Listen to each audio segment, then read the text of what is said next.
என்னை பார், நோக்கி பார், என்னை பார், கல்வாரியை நோக்கியே பார், ஜீவரட்சிப்பை பெற்றுக் கொள்வார்.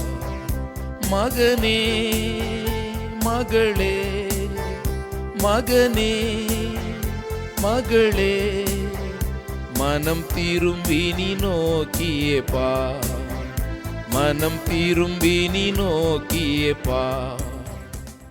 ஆண்டவராகிய இயேசு கிறிஸ்துவின் மகோன்னத நாமத்தில் உங்களை அன்புடன் வாழ்த்துகிறோம்.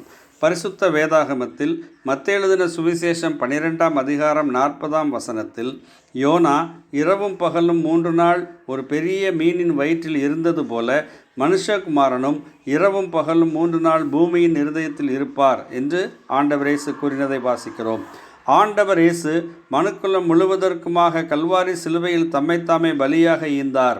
யோனாவின் அடையாளம் என்றால் என்ன எனில், யோனா தீர்க்கதரிசி 3 நாள் இரவும் பகலும் ஒரு பெரிய மீனின் வயிற்றில் இருந்தது போல மனுஷகுமாரனும் 3 நாட்கள் இரவும் பகலும் கல்லறையில் வைக்கப்பட்டிருந்தார் என்பதே ஆகும். அந்த பெரிய மீன் எப்படி யோனாவை கரையில் கக்கி போட்டதோ அவ்வாறே ஆண்டவர் இயேசு கிறிஸ்துவும் கல்லறையிலிருந்து 3ஆம் நாள் அதிகாலையில் உயிரோடு எழுந்தார். யோனா எப்படி மீனின் வயிற்றில் இருக்கும்படி போடப்பட்டானோ அவ்வாறே ஆண்டவர் இயேசு கிறிஸ்துவும் மனுக்குலத்தின் பாவ விடுதலைக்காக 3 நாள் கல்லறையில் போடப்பட்டார். 3 நாள் இரவும் பகலும் அங்கேயே வைக்கப்பட்டிருந்தார். கல்லறையில் வைக்கப்பட்டிருந்த ஒரு மனிதனின் சரீரம் கல்லறையிலேயே உருவழிந்து போகிறது. ஆனால் ஆண்டவராகிய இயேசு கிறிஸ்துவின் சரீரம் உருவழிந்து போவதற்காக கல்லறையிலே வைக்கப்படவில்லை. அது தீர்க்கதரிசிகள் உரைத்தபடி 3ஆம் நாள் உயிரோடு எழுப்பப்படும்படியாக வைக்கப்பட்டது.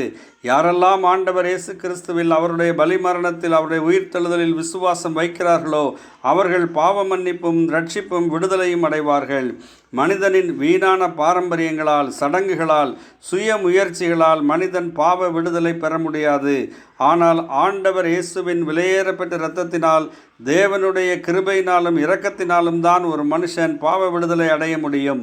யாரெல்லாம் அவரில் விசுவாசம் வைக்கவில்லையோ அவர்களின் முடிவு நரக வேதனையாக இருக்கும். அங்கே அக்கினி அவியாமலும் புழு சாகாமலும் இருக்கும்.